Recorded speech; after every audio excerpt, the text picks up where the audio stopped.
중국이 충격에 빠졌습니다.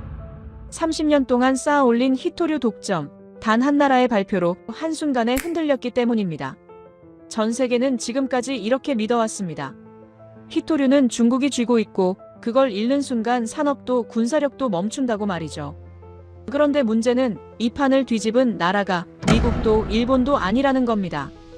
히토류 없이 자석을 만드는 기술, 아무도 손대지 못할 거라던 심해에서의 히토류 발견까지 중국은 이 셋 중 어디부터 막아야 할지조차 판단하지 못하고 긴급회의를 열었습니다. 왜냐하면 이건 기술 문제가 아니라 시간 싸움이었기 때문입니다. 끝까지 보셔야 이 판이 어디까지 커질지 보입니다. 먼저 히토류가 뭔지부터 설명드려야 할 것 같네요. 히토류는 땅속에서 나오는 특별한 금속인데 네오디뮴, 프라세오디뮴, 디스프로슘 이런 어려운 이름들이죠. 하지만 사실 우리 일상 곳곳에 숨어 있어요. 여러분 스마트폰 안에 들어있는 작은 진동 모터, 그 안에 히토류가 들어갑니다.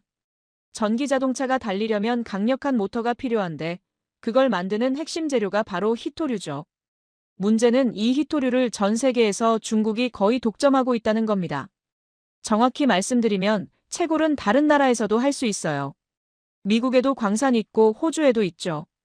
하지만 땅에서 캔 돌멩이를 실제로 쓸 수 있는 순수한 금속으로 만드는 과정, 이걸 정제라고 하는데 이 기술의 90%를 중국이 가지고 있습니다. 제가 이 일 시작한 게 1994년이었어요. 그때만 해도 히토류는 별로 중요하지 않았죠. 그냥 산업용 재료 중 하나였을 뿐이에요. 그런데 2000년대 들어서면서 상황이 완전히 바뀌었습니다. 스마트폰 나오고 전기차 나오고 풍력 발전기 보급되면서 히토류 수요가 폭발적으로 늘어났거든요. 그리고 중국은 이미 그 모든 걸 준비하고 있었던 거죠. 90년대부터 중국은 네이멍구 지역에 거대한 히토류 정제 공장을 지었어요. 바오터우라는 도시인데 거기가 세계 히토류 산업의 심장이 됐습니다. 다른 나라들이 환경 문제 때문에 망설이는 사이 중국은 과감하게 투자했어요. 20년 동안 기술 쌓고 설비 늘리면서 시장을 완전히 장악한 겁니다. 2010년 가을이었죠. 중국과 일본 사이에 센카쿠 열도라는 섬 때문에 분쟁이 생겼어요. 그때 중국 정부가 뭘 했는지 아십니까? 일본으로 가는 히토류 수출을 뚝 끊어버렸습니다. 공식적으로는 수출 금지라고 발표하지 않았어요. 그냥 세관 검사를 까다롭게 했죠. 서류 심사를 느리게 했고 그렇게 사실상 수출을 막아버린 겁니다. 단 한 달 만에 일본 전자제품 공장들이 비상사태에 들어갔어요. 소니 공장에서는 카메라 생산량을 절반으로 줄였습니다. 파나소닉은 에어컨 생산 라인 일부를 멈췄고 도요타는 하이브리드 자동차 생산 계획을 수정해야 했죠. 세계적인 기업들이 속수무책이었습니다. 그때 깨달았어요. 히토류가 단순한 산업재료가 아니라 무기라는 걸. 일본 사태 이후 미국 정부는 긴장하기 시작했죠. 우리도 중국 히토류에 얼마나 의존하고 있는지 조사에 들어갔어요. 결과는 충격적이었습니다. 미국이 수입하는 히토류의 80%가 중국산이었거든요. 군수산업, 전자산업, 에너지산업 할 것 없이 전부 중국에 묶여 있었던 거예요. 미중 무역전쟁이 최고조에 달했을 때였어요. 트럼프 대통령이 중국산 제품에 고율 관세를 매기자 중국이 보복카드를 꺼냈죠. 히토류 수출 제한을 검토한다고 공식 발표한 겁니다. 그날 밤 국방부 지하 3층 회의실에 전국에서 전문가들이 모였어요. 에너지부 장관, 국방부 차관, 상무부 고위 관료, 그리고 로키드 마틴, 보잉, 제너럴 일렉트릭 같은 주요 기업 대표들까지 전부 긴급 소집됐죠. 새벽 2시까지 회의가 이어졌습니다. 회의실 대형 스크린에 띄워진 첫 번째 슬라이드. 저는 그 숫자를 평생 잊을 수가 없어요. 미국 히토류 연간 소비량 약 2만 톤. 자체 생산량 거의 제로. 수입 의존도 100%에 가까움. 그중 중국산 비중 80%. 간단히 계산하면 우리가 쓰는 히토류의 64% 이상이 중국에서 오고 있었던 겁니다. 국방부 조달본부장이 군사부문 보고를 시작했어요. 그의 목소리는 평소보다 낮았죠. F-35 스텔스 전투기 한 대를 만들려면 네오디뮴이라는 히토류가 417kg 필요합니다. 왜 이렇게 많이 들어가냐고요? 레이더 시스템, 통신 장비, 유도 미사일, 엔진 센서, 조종석 디스플레이. 이 모든 곳에 히토류가 들어가거든요. 버지니아급 핵잠수함 한 척에는 4,000kg 이상이 들어간다고 했어요. 잠수함 소나 시스템이 특히 많이 쓴답니다. 바닷속에서 적함을 탐지하는 첨단 센서들, 그게 전부 히토류로 만들어지는 거죠. 패트리어트 미사일의 정밀 유도 시스템, 이지스함의 페이즈드 어레이, 레이더, 아파치 헬기의 야간 투시경, 에이브람스 전차의 레이저 조준경. 이 모든 무기체계가 히토류 없이는 작동하지 않습니다. 그는 잠시 말을 멈췄다가 이렇게 덧붙였어요. 만약 중국이 내일 당장 히토류 수출을 중단한다면 우리는 3개월 안에 신규 무기 생산을 멈춰야 합니다. 비축 물량이 바닥나면 그걸로 끝이에요. 회의실이 조용해졌습니다. 누구도 말이 없었죠.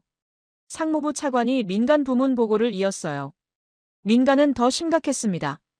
애플 아이폰 공장은 전 세계에 흩어져 있지만 부품 공급망은 중국을 거쳐요. 아이폰 하나에 들어가는 진동 모터, 스피커, 카메라 렌즈 구동 장치. 이 모든 게 히토류 자석을 쓰죠.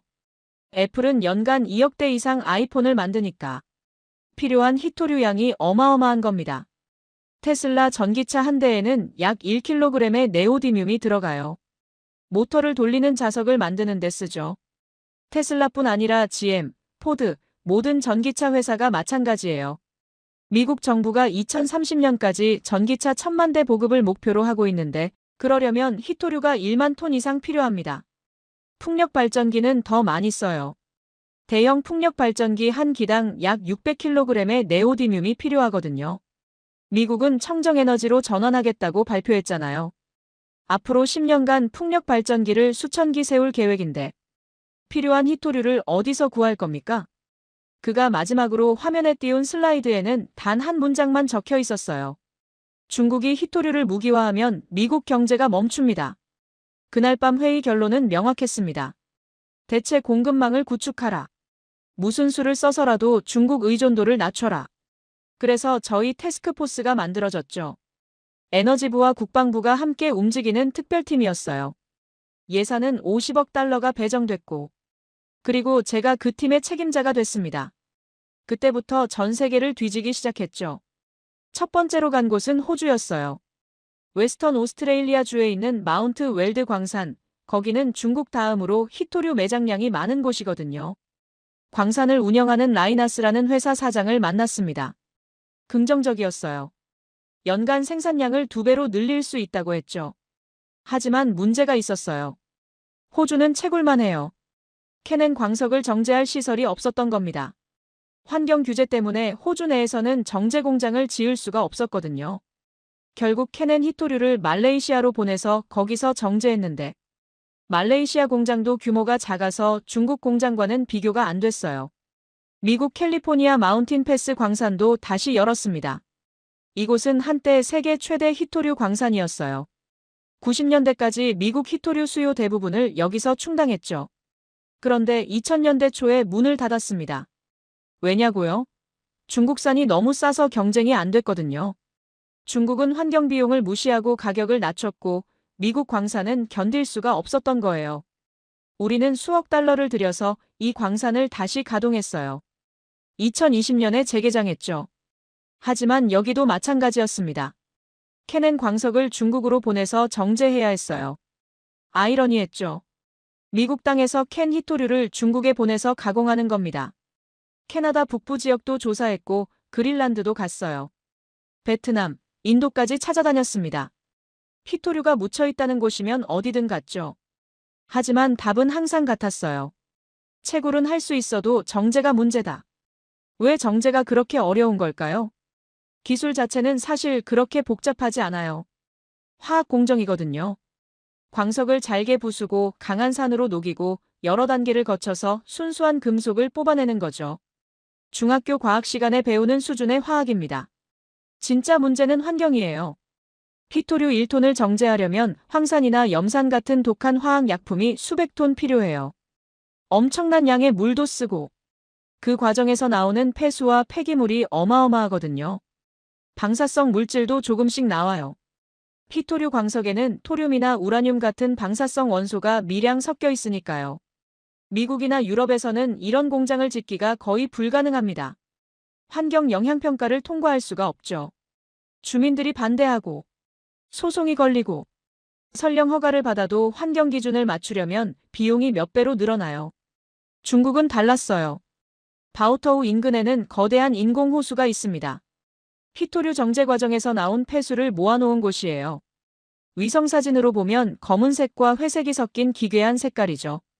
그 호수 주변에는 사람이 살지 않아요. 농사도 짓지 못하고 완전히 죽은 땅입니다. 하지만 중국은 그렇게 해서 가격 경쟁력을 확보한 거예요. 환경 비용을 무시하고 인건비가 싸고 대규모로 생산하니까 가격을 낮출 수 있었던 겁니다. 그렇게 20년 동안 전 세계 시장을 장악했죠. 저는 의회 청문회에 불려갔습니다. 상원군사위원회 산하전략자원 소위원회였어요. 의원 15명이 앉아 있었고 저는 증인석에 혼자 앉았죠. 카터 팀장, 3년 동안 우리가 쓴 돈이 얼마입니까? 50억 달러입니다. 결과가 뭡니까? 중국 의존도가 줄었습니까? 아직은 아닙니다. 장기 계획을 진행 중입니다. 장기 계획이요? 얼마나 더 기다려야 합니까? 우리 군대는 당장 내일도 무기를 만들어야 합니다. 장기 계획으로는 답이 안 됩니다. 저는 대답할 말이 없었어요. 사실이었으니까요. 우리는 광산 몇 개 다시 열고 재활용 연구에 투자하고 동맹국들과 협력 방안을 논의했지만 근본적인 변화는 없었습니다. 중국 의존도는 여전히 80% 가까이 유지되고 있었던 거죠. 청문회가 끝나고 복도로 나왔을 때 한 의원이 제 어깨를 두드렸어요. 카터 팀장, 우리 모두 당신이 최선을 다한다는 걸 압니다. 하지만 솔직히 말해서 이 문제는 해결이 안 되는 거 아닙니까? 그냥 중국과 잘 지내는 수밖에 없는 거 아닙니까? 그 말이 제 가슴에 꽂혔어요. 그날 밤 저는 처음으로 이 일을 그만두고 싶다는 생각을 했습니다. 해법이 없는 문제를 붙들고 30년을 보낸 게 무슨 의미가 있나 싶었죠. 더 나쁜 소식이 들려왔어요. 중국 상무부가 발표를 했습니다. 히토류 추출 및 재련 기술에 대한 수출 통제를 강화한다는 내용이었죠. 쉽게 말하면 이제는 물건만 안 파는 게 아니라 기술 자체를 중국 밖으로 내보내지 않겠다는 겁니다. 그때까지 우리는 희망을 가지고 있었어요. 중국 기술자를 스카우트하거나 중국 회사와 합작을 하거나 어떻게든 기술을 배워올 수 있지 않을까 하는 희망이었죠. 하지만 중국은 그 길마저 막아버렸습니다. 그해 가을, 저는 완전히 막막했어요. 매일 아침 출근할 때마다 같은 보고서를 보고 같은 회의를 하고 같은 결론에 도달했죠. 방법이 없다. 중국 의존도를 낮출 현실적인 방법이 없다. 하지만 제가 모르는 사이에 한국에서는 놀라운 일들이 진행되고 있었어요. 세계의 전선에서 동시에 말이죠. 그 세 개의 이야기가 한꺼번에 제 책상 위에 도착했습니다. 첫 번째 이메일을 열었을 때 저는 제목만 보고 웃음이 나왔어요. 히토류 제로 연구자석 개발 성공. 또 시작이구나 싶었죠. 지난 10년간 비슷한 발표를 수도 없이 봤거든요. 일본에서도 발표했고 독일에서도 발표했고 심지어 미국 대학 연구소들도 몇 번이나 발표했어요. 하지만 실제로 공장에서 만들어진 건 하나도 없었습니다. 실험실에서는 성공해도 대량 생산은 못하는 거죠. 그래도 일단 보고서를 읽어봤어요. 발신자는 한국재료연구원 박사였습니다. 경남 창원에 있는 연구소라고 했죠. 저는 이 사람 이름을 들어본 적이 없었어요. 옆 사무실에 있는 재료공학 전공 직원을 불렀습니다. 이 사람 아세요? 그 직원이 눈이 휘둥그레졌어요. 당연히 알죠. 나노 소재 분야에서는 세계적으로 유명한 분인데요. 팀장님 모르셨어요? 저는 당황했죠. 세계적으로 유명한 과학자를 제가 모르고 있었다는 게 믿기지 않았어요. 직원이 컴퓨터로 자료를 찾아서 보여줬습니다. 박사는 2003년부터 마키스 후즈후라는 세계 3대 인명사전에 매년 이름이 올라있는 사람이었어요. 논문도 수백 편 발표했고 특허도 수십 개 가지고 있었죠. 나노 금속 분야에서는 선구자급 인물이었습니다. 제가 왜 이 사람을 몰랐을까요? 이유는 간단했어요. 박사는 히토류 자석을 연구하지 않았던 겁니다. 그는 다른 길을 가고 있었죠. 히토류 없이 자석을 만드는 방법을 연구했어요. 그래서 히토류 업계에서는 주목받지 못했던 거예요. 박사의 접근 방법은 완전히 달랐어요.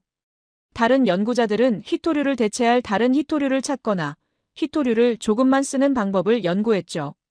하지만 박사는 아예 히토류를 쓰지 않겠다고 작정한 겁니다. 그 대신 망간이라는 흔한 금속을 썼어요.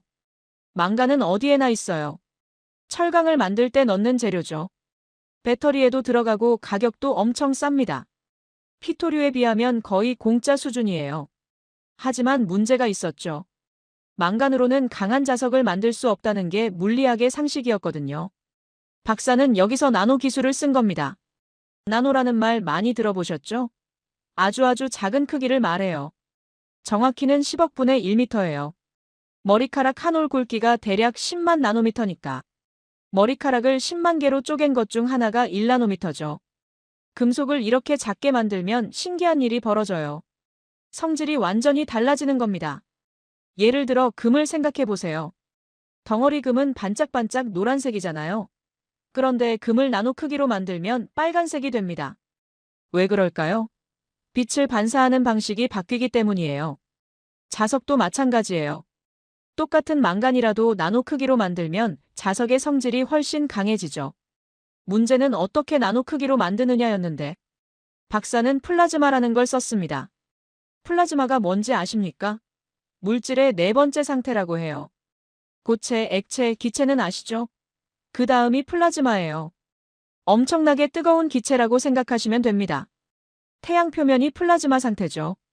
온도가 수만 도에 달해요. 박사는 플라즈마를 만드는 특별한 장치를 개발했어요. 망간과 다른 금속들을 섞어서 이 플라즈마 속에 집어넣습니다. 엄청난 고온에서 금속이 증발하는 거죠. 기체가 되는 겁니다. 그 기체를 빠르게 식히면 아주 작은 입자로 변해요. 그게 바로 나노분말입니다. 여기서 핵심은 산소를 완전히 없애는 거예요. 산소가 조금이라도 남아있으면 금속이 산화됩니다. 녹이 쓰는 것처럼 성질이 망가지는 거죠. 그래서 최 박사는 진공 상태에서 작업해요. 산소를 100만 분의 1 수준까지 빼냅니다. 그리고 아르곤이라는 불활성 기체를 채워요. 이렇게 만든 나노분말은 특별한 구조를 가져요. 정방정 구조라고 하는데 원자들이 정사각형으로 배열된 형태죠. 이 구조가 자석의 힘을 강하게 만드는 겁니다. 보고서에는 전자현미경 사진도 첨부돼 있었어요. 40만 배 확대한 사진이었죠. 나노분말 내부 구조가 선명하게 보였습니다. 정말로 정방정 구조가 거의 100% 형성돼 있었어요. 저는 우리 팀 재료공학자에게 물어봤습니다. 이게 가능한 겁니까? 정방정 구조를 100%로 만드는 게 가능합니까? 이론적으로는 가능하지만 실제로 해낸 사람은 없었어요. 세계 최초입니다. 나노 분말을 만드는 것만으로는 끝이 아니에요. 이 분말을 눌러서 단단한 덩어리로 만들어야 하거든요. 그게 실제 자석이 되는 거죠. 박사는 여기서도 특별한 방법을 썼습니다. 도자기를 굽듯이 고온에서 구워낸 거예요. 800도 정도 되는 가마에 넣고 몇 시간 동안 가열하죠. 그러면 나노 분말 입자들이 서로 붙으면서 단단한 덩어리가 됩니다. 신기한 건요, 이 과정에서 나노 구조가 그대로 유지된다는 거예요. 보통은 가열하면 입자들이 뭉쳐서 크기가 커지거든요. 그러면 나노 효과가 사라지죠. 하지만 박사는 온도와 시간을 정밀하게 조절해서 나노 구조를 보존한 겁니다. 그렇게 만든 자석의 성능은 어땠을까요? 보고서에 따르면 히토류 자석의 중간급 수준이었어요. 히토류 자석이 자기장색이 30에서 50 정도라면 이망간 자석은 15 정도였죠. 냉장고에 붙이는 약한 자석이 3 정도니까. 그것보다는 5배 더 강한 겁니다. 절반밖에 안 되는데 무슨 의미가 있냐고요? 의미가 엄청 커요. 첫째, 가격이에요. 망간은 히토류보다 훨씬 쌉니다. 자석 가격이 3분의 1로 떨어지죠. 둘째, 공급 안정성이에요. 망간은 어디서나 구할 수 있어요. 중국 눈치를 볼 필요가 없는 겁니다. 그리고 셋째, 이게 가장 놀라운 건데 고온에서 더 안정적이었어요. 히토류 자석은 열에 약해요. 온도가 200도만 넘어가도 자석의 힘이 절반으로 떨어집니다. 전기차 모터가 오래 돌아가면 열이 많이 나잖아요. 그러면 자석이 약해지는 거죠. 그래서 냉각 장치를 따로 달아야 해요. 그런데 망간 자석은 240도까지 성능을 유지했습니다. 히토류보다 훨씬 강한 거예요. 이건 산업용 모터나 자동차 엔진 주변처럼 뜨거운 곳에 쓸 수 있다는 뜻이죠. 저는 보고서를 다 읽고 나서 직원에게 지시했어요. 이거 검증해 보세요. 진짜인지 가짜인지 확인하세요. 논문이 발표됐는지, 특허가 있는지, 실제 제품이 나왔는지 전부 조사하세요. 이틀 후 결과가 나왔습니다. 전부 사실이었어요. 최철진 박사의 연구는 한국국가연구개발 우수성과로 선정됐습니다. 정부가 공식 인증한 거죠. 논문도 저명한 학술지에 게재됐어요. 재료과학 분야에서 권위 있는 저널이었습니다. 특허도 한국과 미국에 출원돼 있었고요. 가장 중요한 건 실제로 모터를 만들어서 돌려봤다는 거예요. 실험실 수준이 아니라 산업용 모터였습니다. 망간 자석을 넣은 모터가 제대로 작동했어요. 효율도 괜찮았고, 히토류 모터보다 조금 떨어지지만 실용적으로 쓸만한 수준이었죠.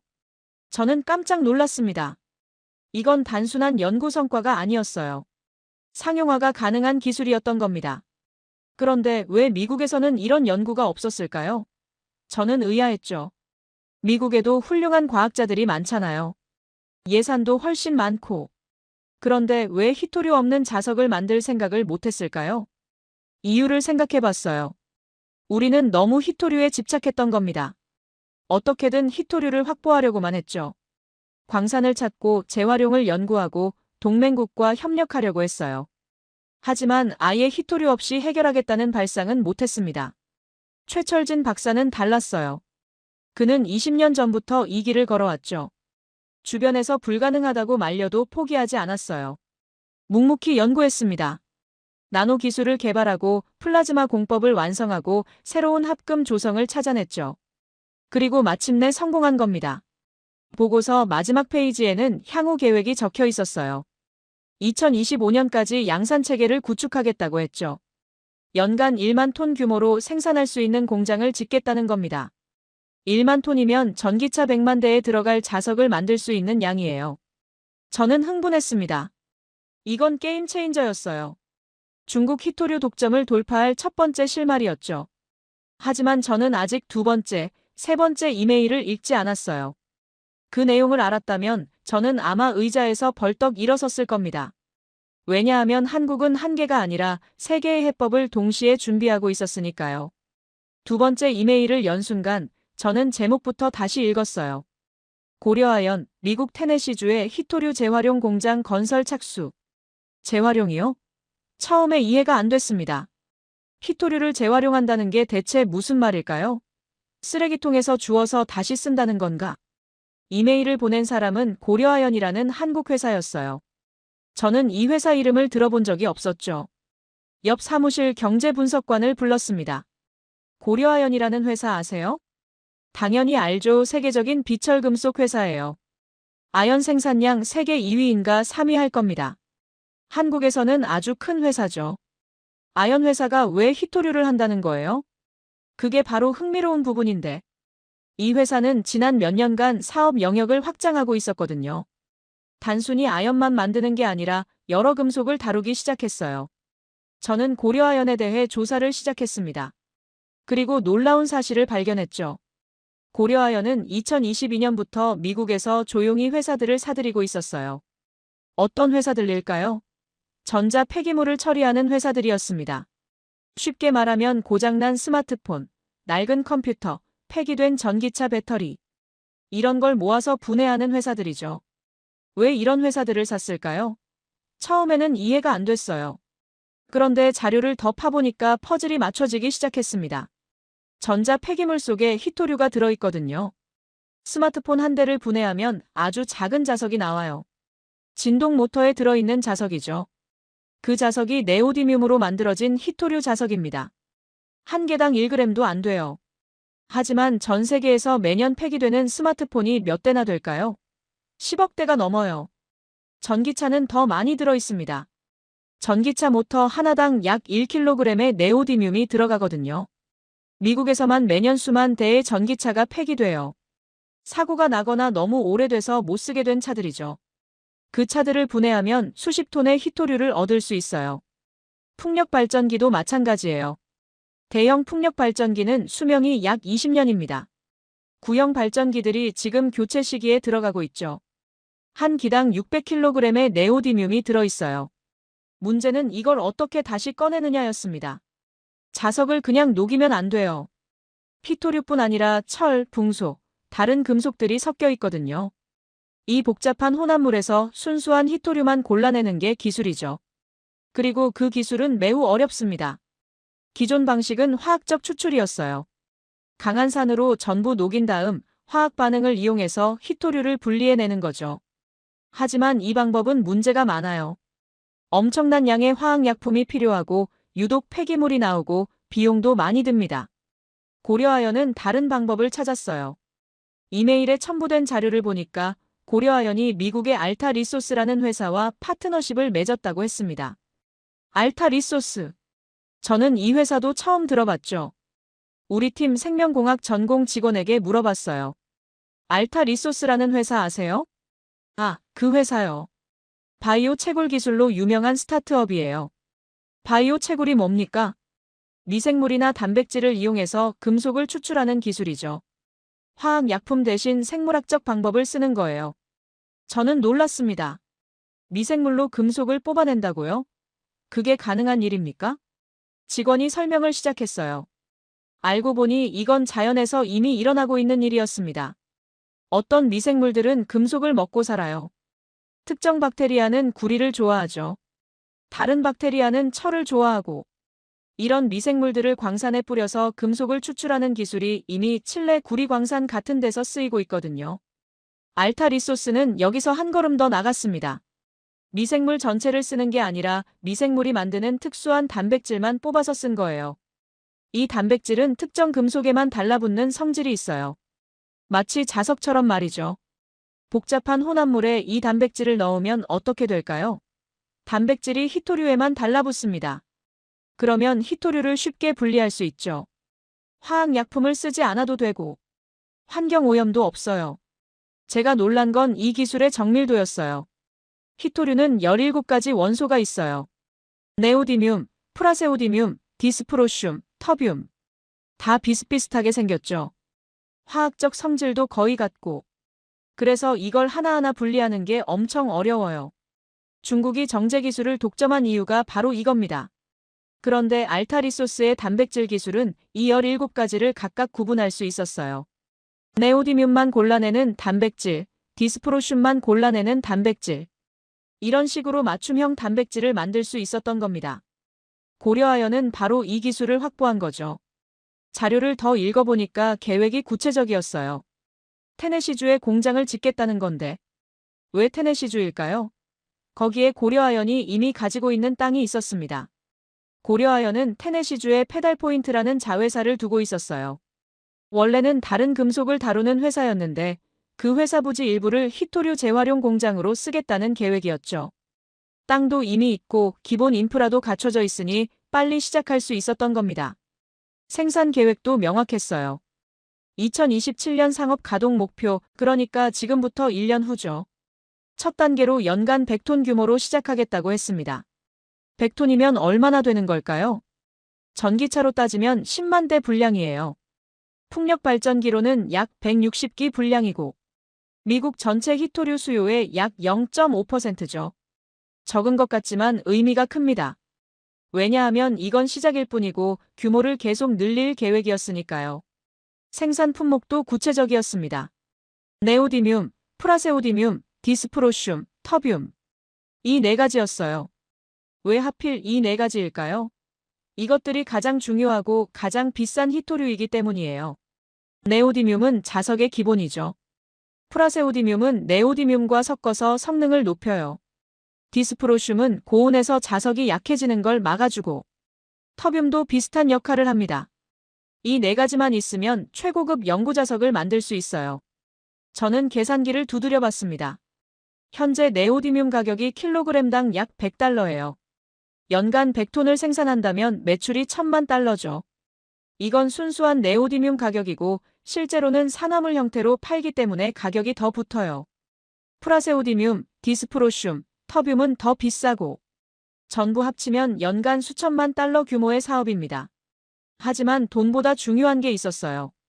전략적 가치였죠. 미국 입장에서 생각해보세요. 지금까지는 중국에서 사오는 수밖에 없었어요. 중국이 팔지 않으면 우리는 손을 못 쓰죠. 그런데 이제 미국 땅에서 생산이 시작되는 겁니다. 중국 눈치를 볼 필요가 없어지는 거예요. 더구나 원료가 폐기물이에요. 미국에서 나오는 전자 쓰레기를 재활용하는 거죠. 광산을 팔 필요도 없고 환경을 파괴할 필요도 없어요. 이미 쓰레기로 버려진 것들을 다시 살리는 겁니다.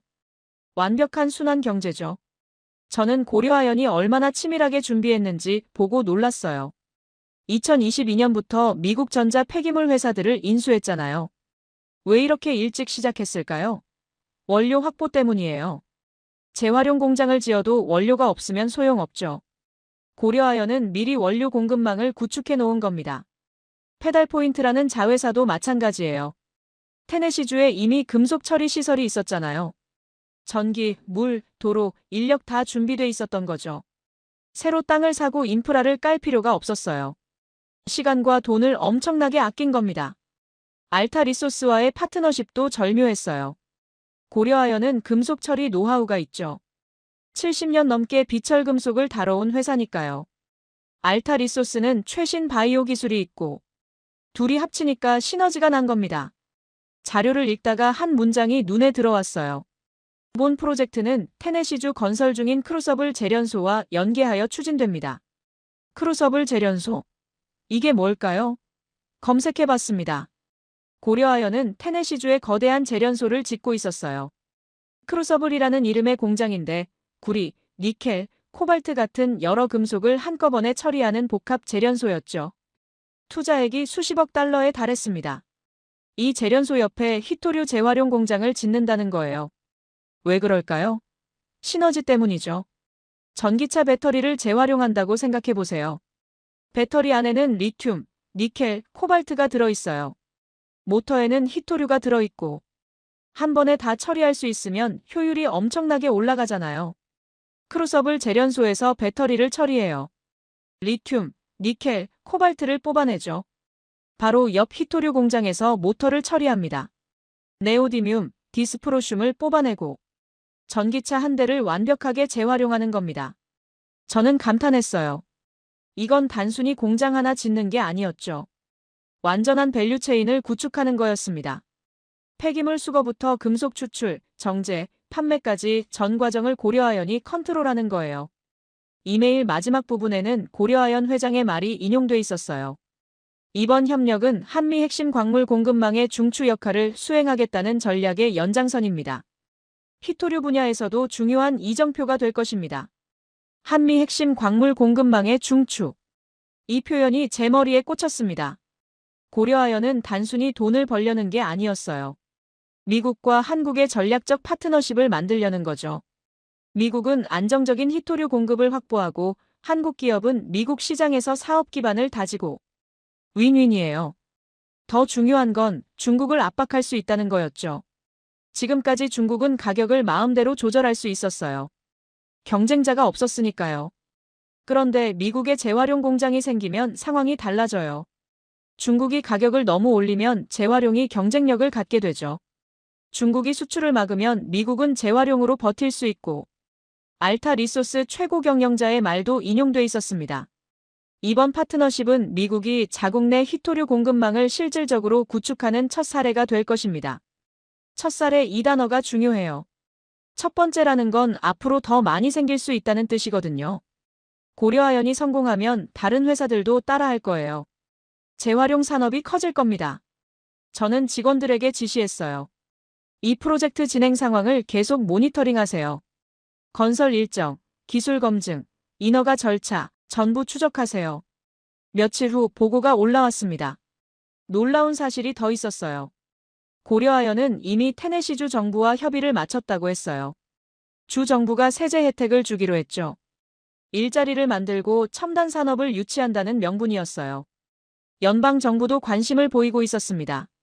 인플레이션 감축법에 따른 지원금을 검토 중이었죠. 건설 일정도 구체적이었어요. 2025년 착공, 2026년 시운전, 2027년 본격 가동. 딱 3년 계획이었습니다. 빠듯하지만 불가능하지 않은 일정이었죠. 기술 검증은 이미 끝났어요. 알타 리소스의 단백질 기술은 실험실 수준을 넘어섰습니다.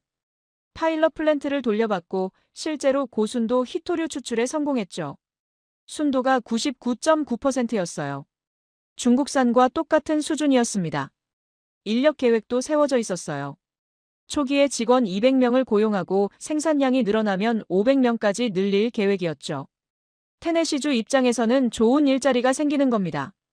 저는 보고서를 덮으면서 생각했어요. 한국은 두 개의 해법을 준비하고 있었던 거죠. 하나는 망간 자석, 희토류 없이 자석을 만드는 방법이에요.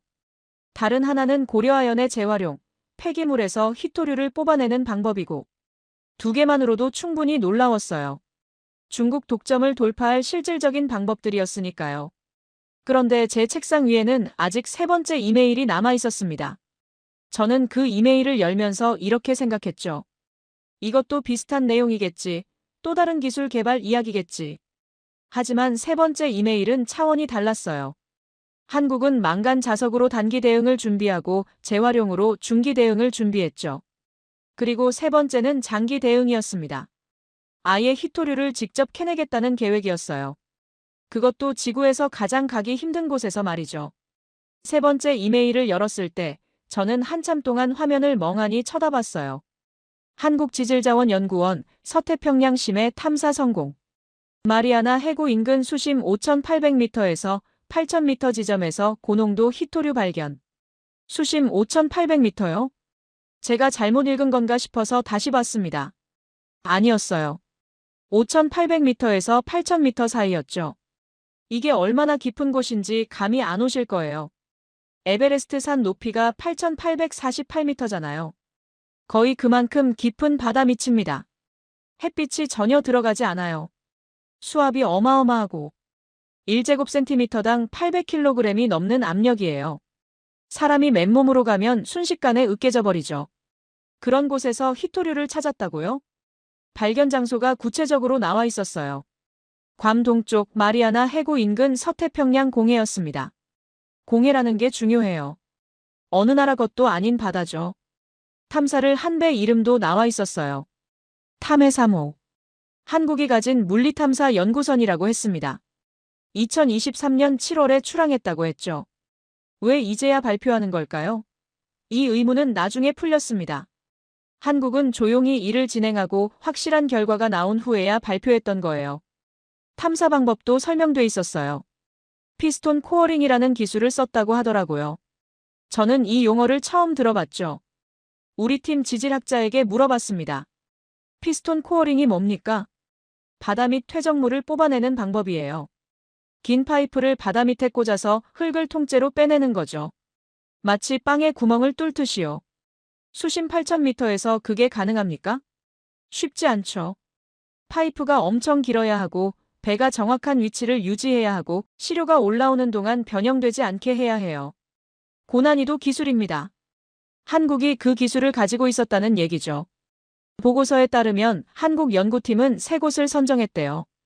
그리고 3곳 모두에서 시료 채취에 성공했습니다.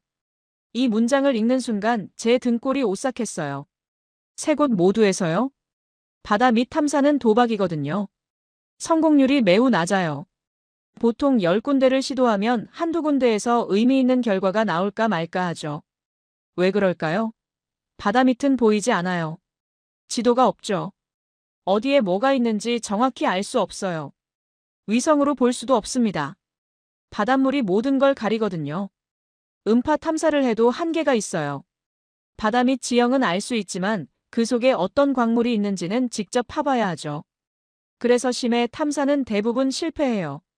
수십억 원을 들여서 배를 띄우고 장비를 내리고 시료를 채취하는데 아무것도 안 나오는 경우가 대부분입니다. 그런데 한국은 3곳을 골라서 3곳 전부 성공했어요. 이건 운이 아닙니다.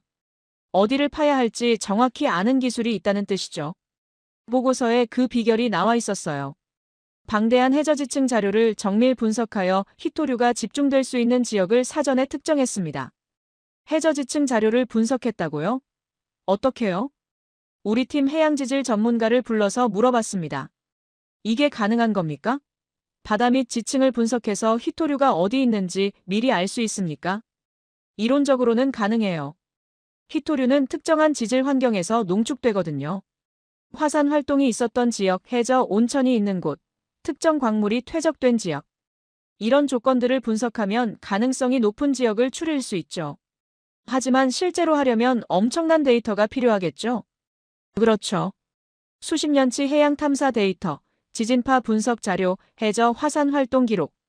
이런 걸 전부 모아서 슈퍼컴퓨터로 분석해야 해요. 한국이 그 정도 능력이 있습니까? 있는 것 같네요. 이 결과를 보면요. 저는 한국 해양 연구 능력을 과소평가하고 있었던 거예요. 한국은 삼면이 바다잖아요. 오래전부터 해양 연구에 투자해왔죠.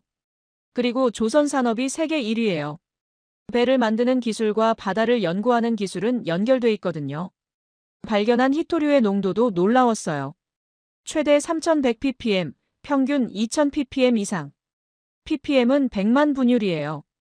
2000ppm이면 0.2%, 즉 1000분의 2죠. 적어 보이나요? 하지만 히토류는 원래 농도가 낮아요. 육지 광산도 보통 0.1%에서 0.3% 정도예요. 2000ppm이면 경제성이 충분히 있는 농도입니다. 채굴할 가치가 있다는 뜻이죠. 저는 계산해봤어요. 마리아나 해구 인근 공해는 면적이 수백만 제곱킬로미터에 달해요. 바다 밑 퇴적층 두께가 수십 미터에서 수백 미터죠. 만약 이 지역 전체에 평균 2000ppm 농도의 히토류가 분포한다면 총 매장량은 수천만 톤이 넘을 거예요. 이건 중국 전체 히토류 매장량에 맞먹는 양입니다.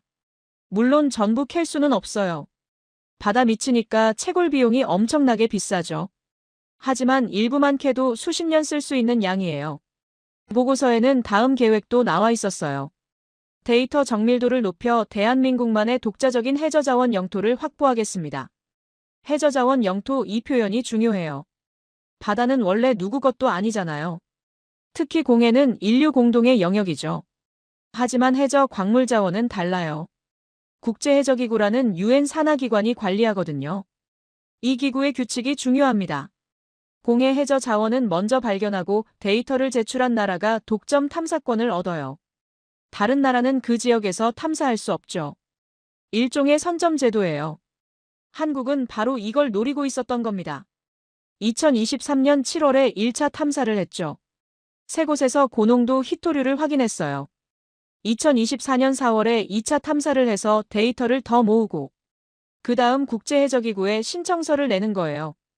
그러면 그 지역에 대한 독점 탐사권을 받습니다. 탐사권을 받으면 어떻게 될까요? 15년 동안 그 지역을 독점적으로 탐사할 수 있어요.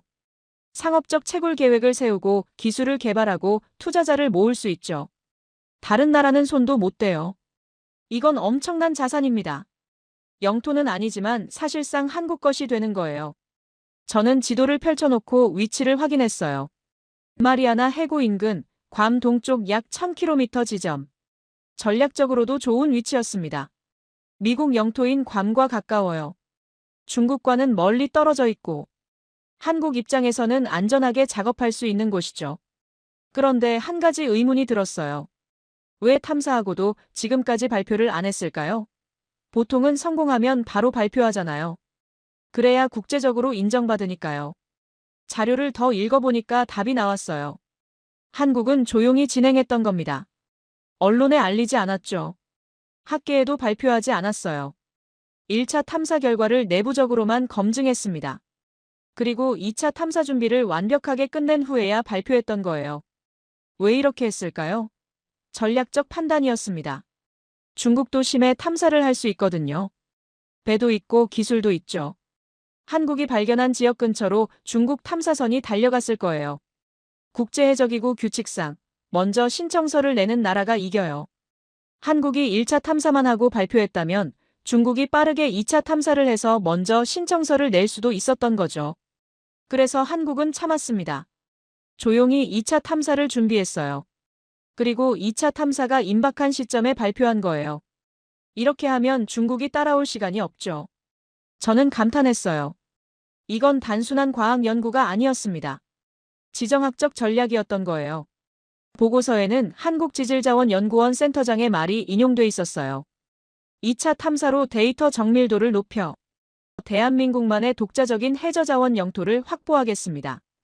독자적인 해저자원 영토. 이 표현에서 한국의 야심이 느껴졌죠. 한국은 국토가 작아요. 지하 자원도 거의 없고, 석유도 없고, 석탄도 별로 없고, 히토류는 당연히 없죠. 그래서 모든 자원을 수입해야 해요. 에너지도 수입하고, 광물도 수입하고. 하지만 바다는 다릅니다. 한국은 삼면이 바다잖아요. 배타적 경제 수역도 넓고, 그리고 공해에서도 활동할 수 있어요. 바다 밑에 자원이 있다면 그건 새로운 기회죠. 심해 채굴은 아직 상용화되지 않았어요. 기술적으로 어렵고 비용도 많이 들죠. 하지만 불가능한 건 아니에요. 이미 망간 단계를 캐는 기술은 개발됐거든요. 히토류 퇴적물도 비슷한 방법으로 캘 수 있어요. 한국은 10년 후, 20년 후를 보고 있었던 겁니다. 지금 탐사권을 확보해두면 나중에 기술이 발전했을 때 바로 채굴을 시작할 수 있죠. 중국 의존도를 완전히 끊을 수 있고. 저는 세 개의 이메일을 펼쳐놓고 비교해봤어요. 첫 번째, 박사의 망간 자석. 단기 해법이에요. 지금 당장 히토류 없이도 자석을 만들 수 있죠. 성능은 히토류의 절반이지만 가격이 싸고 공급이 안정적이에요. 두 번째, 고려아연의 재활용. 중기 해법입니다. 3년 후면 미국에서 히토류를 생산할 수 있어요. 폐기물을 재활용하니까 환경도 지키고 중국 의존도도 낮추고. 세 번째, 심해 히토류. 장기 해법이죠. 10년 후, 20년 후를 대비한 전략이에요. 한국만의 독자적인 히토류 공급원을 확보하는 거예요. 세계가 완벽하게 맞물렸습니다. 삼위일체 전략이었어요. 저는 의자에 깊숙이 기대 앉으면서 한숨을 쉬었습니다. 30년이에요.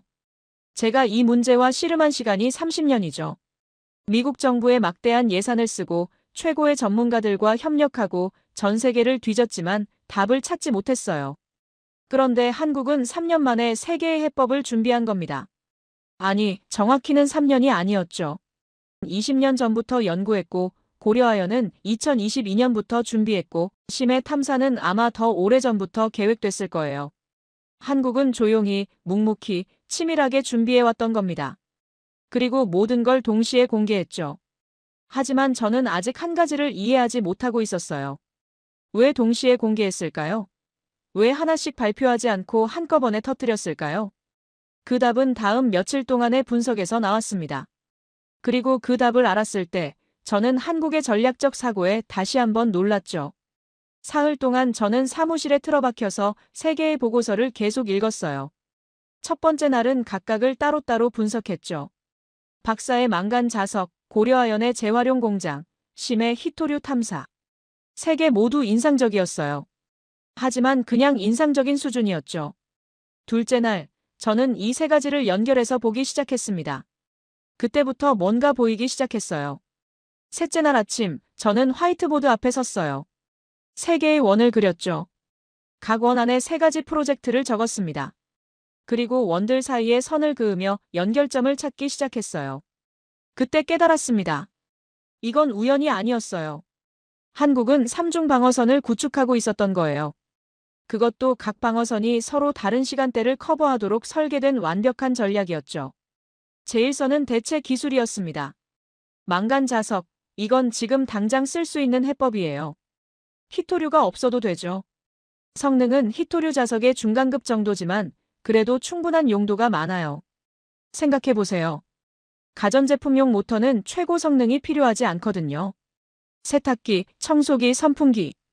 이런 제품들은 적당한 성능이면 되죠. 산업용 펌프나 컨베이어 벨트 모터도 마찬가지예요. 굳이 최고급 히토류 자석을 쓸 필요가 없어요. 전 세계 자석 시장을 나눠보면 최고급 성능이 필요한 분야는 약 30%입니다. 전기차, 로봇, 첨단 무기. 이런 것들이죠. 나머지 70%는 중저급 성능으로 충분해요. 망간 자석이 바로 그 70% 시장을 노린 거예요. 제가 계산해봤더니 놀라운 결과가 나왔습니다. 만약 전 세계 중저급 자석 시장의 30%만 망간 자석으로 대체한다면 히토류 수요가 약 2만 톤 줄어들어요. 이건 전 세계 히토류 소비량의 약 15%에 해당하죠. 15%면 작은 숫자 같지만 시장에 미치는 영향은 커요. 중국이 히토류 가격을 마음대로 올릴 수 없게 되거든요. 왜냐하면 가격이 너무 오르면 사람들이 망간 자석으로 갈아타니까요. 중국은 가격 통제력을 잃는 거예요. 더 중요한 건 심리적 효과예요. 히토류가 필수 불가결한 게 아니라는 걸 증명하는 거죠. 대체제가 있다는 걸 보여주는 겁니다. 이것만으로도 중국의 협상력이 약해져요. 2025년까지 양산체계 구축, 연간 1만 톤 생산 목표. 1만 톤이면 자석으로 따지면 상당한 양이죠. 전기차 100만 대 분량은 아니지만 가전제품과 산업용 모터에는 충분해요. 가격 경쟁력도 있었어요. 망간은 히토류보다 훨씬 쌉니다. 자석 생산 원가가 히토류 자석의 3분의 1 수준이에요. 설령 성능이 절반이라도 가격 대비 성능은 더 좋죠. 고온 안정성도 장점이었습니다. 240도까지 견뎌요. 자동차 엔진 주변이나 산업용 고온 환경에서는 오히려 히토류 자석보다 유리하죠.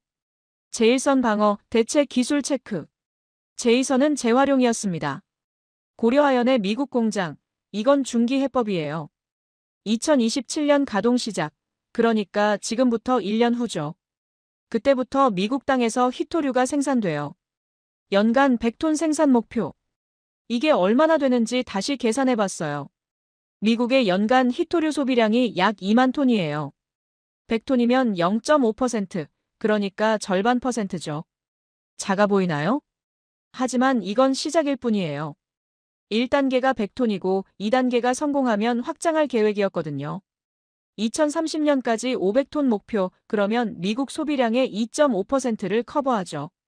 더 중요한 건 이게 완전히 새로운 공급원이라는 거예요.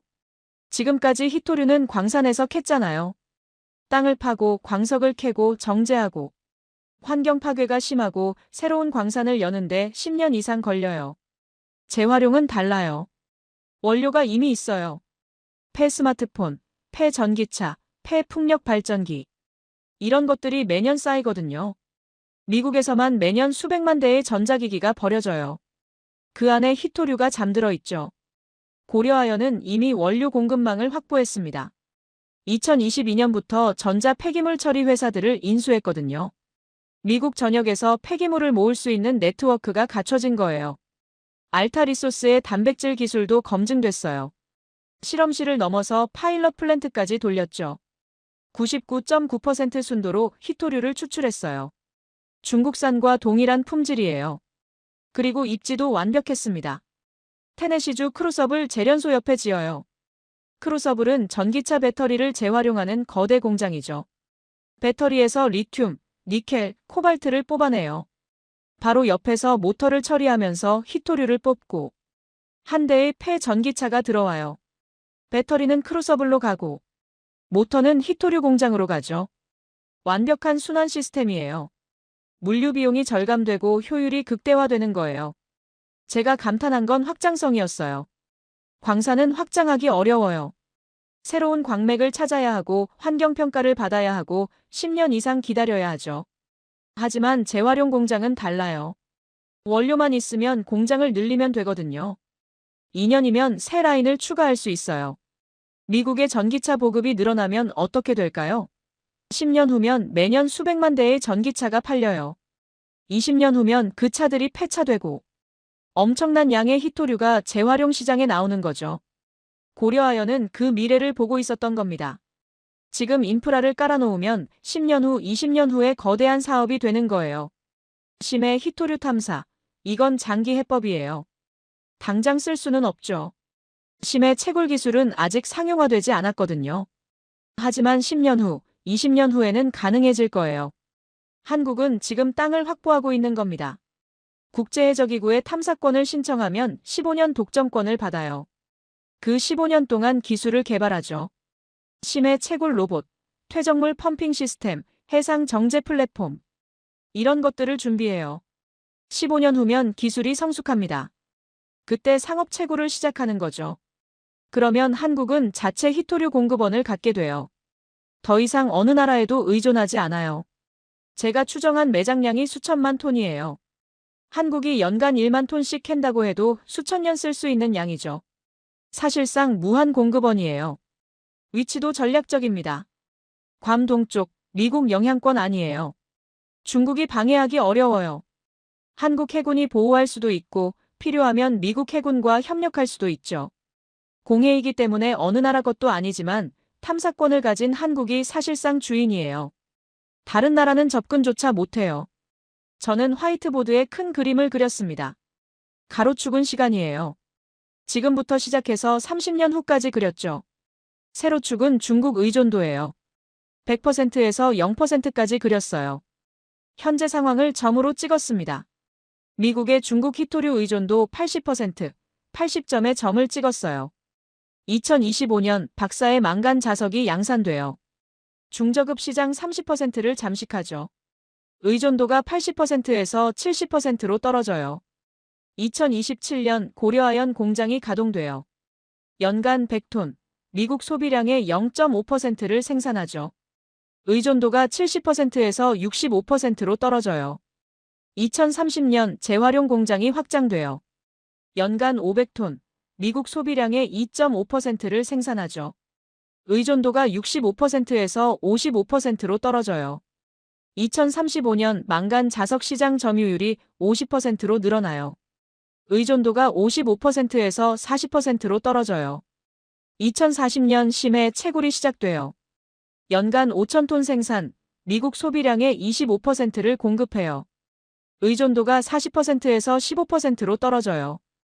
80%에서 시작해서 15%까지 떨어지는 곡선이에요. 20년에 걸친 점진적 감소였습니다. 저는 이 곡선을 보면서 무릎을 쳤어요. 이게 답이었던 거예요. 한 번에 중국 의존도를 0%로 만들 수는 없어요. 그건 불가능하죠. 하지만 20년에 걸쳐 점진적으로 줄이는 건 가능해요. 그리고 그 과정에서 여러 대안을 동시에 가동하면 리스크가 분산되는 거죠. 망간 자석이 예상보다 시장 반응이 안 좋으면 어떻게 될까요? 괜찮아요. 재활용이 있으니까. 재활용이 기술 문제로 지연되면요? 괜찮아요. 망간 자석과 심해 채굴이 있으니까. 세 개가 서로를 백업합니다. 하나가 실패해도 나머지 둘이 있어요. 리스크 관리의 교과서적 사례였죠. 시간 배분도 완벽했어요. 단기는 2년에서 5년 망간 자석이 커버해요. 중기는 5년에서 10년 재활용이 커버하죠. 장기는 10년에서 30년 심해 채굴이 커버하고 각 단계가 다음 단계를 준비할 시간을 줘요. 망간 자석으로 당장 급한 불을 끄고 그 사이 재활용 공장을 짓죠. 재활용이 자리 잡는 동안 심해 채굴 기술을 개발하고 세 개가 시간차를 두고 작동하면서 끊김없는 공급을 보장하는 거예요. 저는 우리 팀원들을 회의실로 불렀습니다. 화이트보드에 그린 그림을 보여줬어요. 여러분, 이걸 보세요. 한국이 뭘 하고 있는지 이제 알겠습니까? 팀원들이 그림을 보면서 고개를 끄덕였어요. 3중 방어선이네요. 맞습니다. 그런데 단순한 방어선이 아니에요. 각각이 서로 다른 시간대를 커버하도록 설계된 완벽한 시스템이죠. 한 팀원이 물었습니다. 팀장님, 그런데 왜 한국이 이걸 우리한테 알려줍니까? 조용히 하면 되잖아요. 좋은 질문이에요. 저도 그게 궁금했죠. 며칠 더 생각해봤어요. 그리고 답을 찾았습니다. 망간 자석은 한국 기술이지만 시장은 전 세계잖아요. 특히 미국 시장이 중요해요.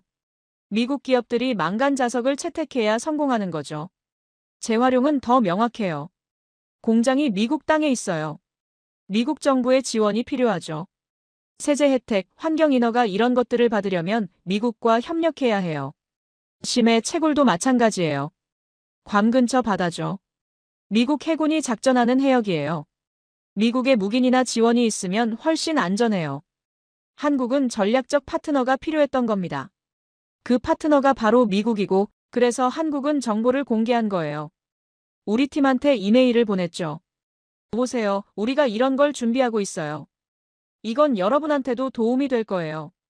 함께 협력합시다. 메시지가 명확했어요. 한국은 이렇게 말하고 있었던 거죠. 우리는 중국 히토류 독점을 깨는 세 가지 방법을 가지고 있어요. 우리 혼자서는 한계가 있죠. 미국이 함께하면 성공할 수 있어요. 미국도 이득이고 윈윈이에요. 저는 고개를 끄덕였습니다. 영리했어요. 기술을 숨기지 않고 공개함으로써 파트너를 끌어들이는 전략이었죠. 투명성을 무기로 쓴 거예요. 그런데 한 가지가 더 남아 있었어요. 왜 세 개를 동시에 발표했을까요? 하나씩 발표해도 됐을 텐데 왜 한꺼번에 터뜨렸을까요? 이 의문은 다음 주에 풀렸습니다. 중국의 반응을 보고 나서야 저는 한국의 진짜 의도를 알게 됐죠. 한국이 3가지 프로젝트를 발표하고 일주일이 지났어요. 중국 정부는 공식 논평을 내놓지 않았어요. 외교부 대변인 정례 브리핑에서 기자가 질문했지만 관련 상황을 주시하고 있다는 원론적인 답변만 나왔죠. 하지만 수면 아래에서는 다른 일들이 벌어지고 있었어요. 우리 중앙정보국 베이징 지부에서 보고가 올라왔습니다. 중국 공산당 중앙위원회 산하자원안보위원회가 긴급회의를 소집했다고 하더라고요. 상무위원급이 참석했다고 해요. 이건 최고 수준의 회의죠. 회의 내용은 당연히 공개되지 않았어요. 하지만 정보원들을 통해 일부 내용이 흘러나왔죠. 중국은 당황하고 있었습니다. 한국이 망간 자석을 개발했다는 것 자체는 놀랍지 않았대요. 중국도 비슷한 연구를 하고 있었거든요. 하지만 한국이 이미 양산 단계까지 갔다는 게 충격이었던 거죠. 재활용 공장은 더 큰 충격이었어요. 중국은 재활용 기술을 경시했거든요. 경제성이 없다고 판단했죠. 광산에서 캐는 게 더 싸다고 생각했어요. 그런데 한국이 미국과 손잡고 2027년 가동을 목표로 공장을 짓고 있다는 소식은 예상 밖이었던 거예요. 심해 탐사는 완전히 레이더 밖이었습니다. 중국도 심해 탐사를 해요. 하지만 주로 망간 단계를 노렸죠. 히토류 퇴적물은 연구 단계였어요. 한국이 이미 실제 탐사를 하고 고농도 시료를 확보했다는 건 전혀 몰랐던 거예요. 더 당황스러운 건 이 모든 게 동시에 터졌다는 거였죠. 중국 입장에서 생각해보세요. 망간 자석만 나왔다면 대응할 수 있었을 거예요. 중국도 비슷한 기술을 개발해서 가격 경쟁을 하면 되니까. 재활용만 나왔다면 역시 대응 가능하죠. 중국도 재활용 기술에 투자하면 되고.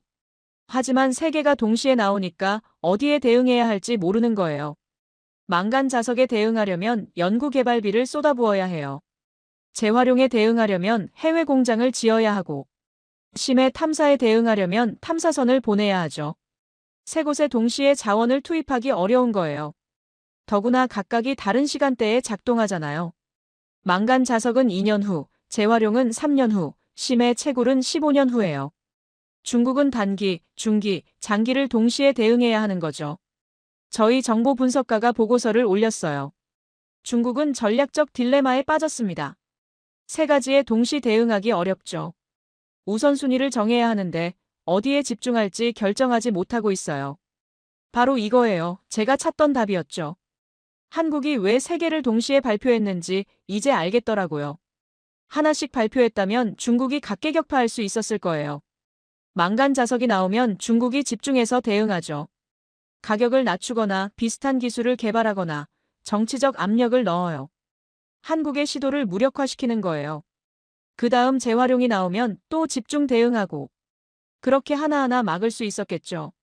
하지만 3개를 동시에 터뜨리니까 중국이 갈팡질팡하는 거예요. 자원이 분산되고 집중력이 떨어지고 효과적인 대응을 못하는 거죠.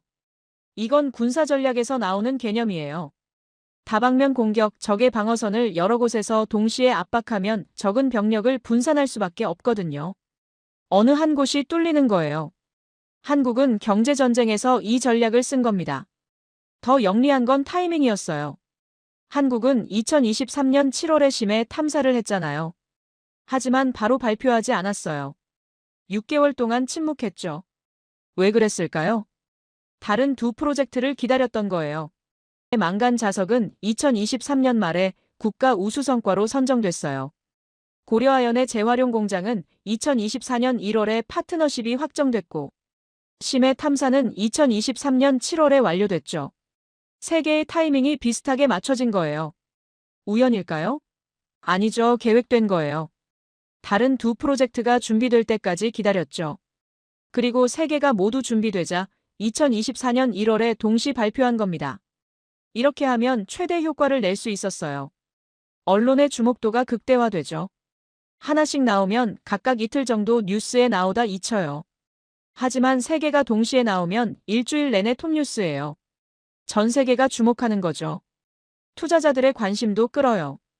단편적인 프로젝트가 아니라 종합 전략이라는 걸 보여주니까 투자할 가치가 있다고 판단하죠. 돈이 모이는 거예요. 정치적 지지도 얻습니다. 한국 정부 입장에서는 엄청난 업적이잖아요. 중국 의존도를 낮추는 국가 전략을 성공적으로 추진하고 있다는 걸 보여주는 거예요.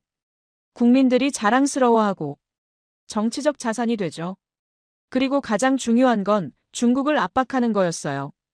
중국은 이제 히토류를 무기화하기 어려워요. 왜냐하면 대안이 생겼으니까. 중국이 수출을 중단하면 어떻게 될까요? 한국의 세 가지 프로젝트가 더 빨리 진행돼요. 수요가 몰리니까요. 중국이 가격을 올리면 어떻게 될까요? 망간 자석과 재활용이 경쟁력을 갖죠. 시장 점유율을 뺏기는 거예요. 중국이 가격을 내리면 어떻게 될까요? 중국 히토류 산업의 수익성이 떨어져요. 투자가 줄어들고 장기적으로 중국도 손해죠. 중국은 진퇴양난에 빠진 거예요. 우리 정보 분석팀이 중국 언론을 모니터링했어요. 중국 관영 매체들은 처음 이틀 동안 한국 발표를 언급조차 하지 않았대요. 완전히 무시했죠. 아마 어떻게 대응할지 고민했던 것 같아요. 사흘째 되는 날 글로벌 타임스라는 관영 영자지에 사설이 하나 나왔어요. 한국의 소위 히토류 돌파는 과장됐다. 망간 자석은 성능이 히토류의 절반에 불과하다. 재활용은 경제성이 없다. 심해 채굴은 최소 20년 후에나 가능하다.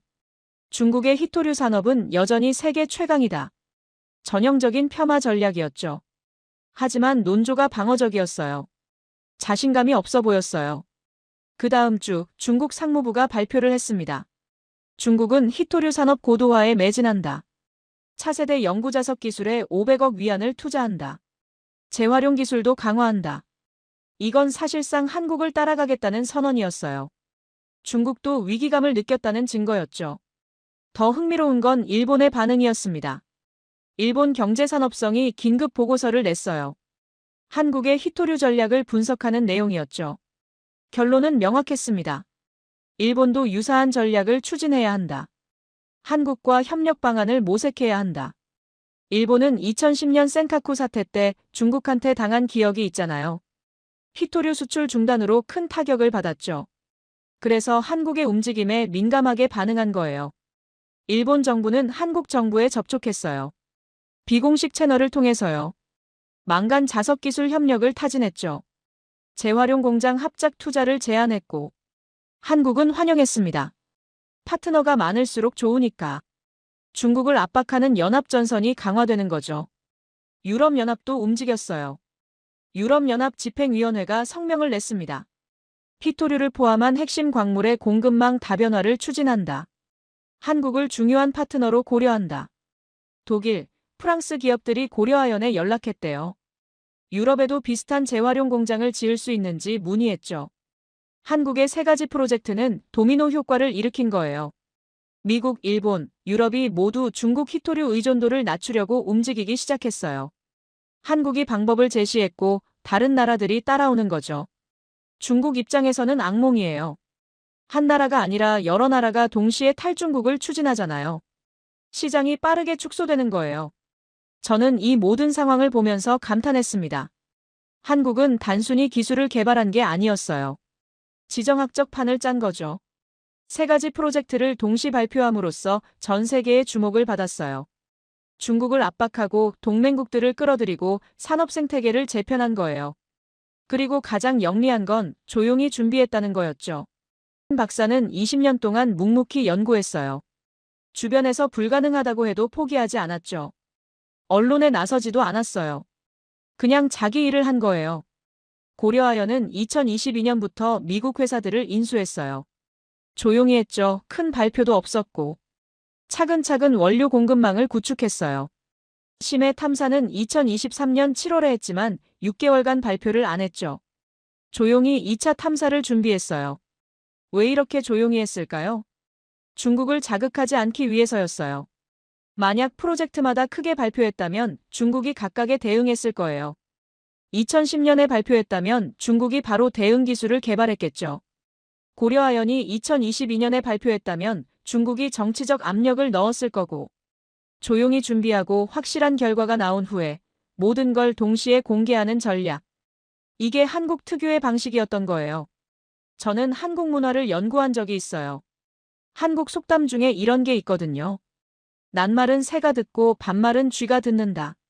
조심하라는 뜻이죠. 또 이런 것도 있어요. 백지장도 맞들면 낫다. 협력하면 쉽다는 뜻이에요. 한국은 이 두 가지를 실천한 거예요. 조용히 준비하고 때가 되면 협력자들과 함께 공개했죠. 그 결과가 지금 우리 눈앞에 펼쳐지고 있었습니다. 중국은 당황하고 미국은 환영하고 일본과 유럽은 동참하고 히토류 시장의 판이 재편되고 있었어요. 하지만 아직 끝이 아니었죠. 또 다른 변화가 시작될 거예요. 그리고 그때 중국이 어떻게 반응할지, 세계 시장이 어떻게 움직일지. 대한민국은 히토류 전쟁에서 게임 체인저예요. 작은 나라지만 큰 그림을 그렸죠. 자원이 없지만 기술과 전략으로 돌파했어요. 중국이 30년 동안 쌓아올린 히토류 독점, 한국이 3년 만에 균열을 냈습니다. 이건 단순한 기술이나 자원의 문제가 아니었어요. 전략적 사고, 장기적 계획, 그리고 완벽한 실행의 승리였습니다. 이것이 대한민국이 세계에 보여준 히토류 혁명의 전모였습니다.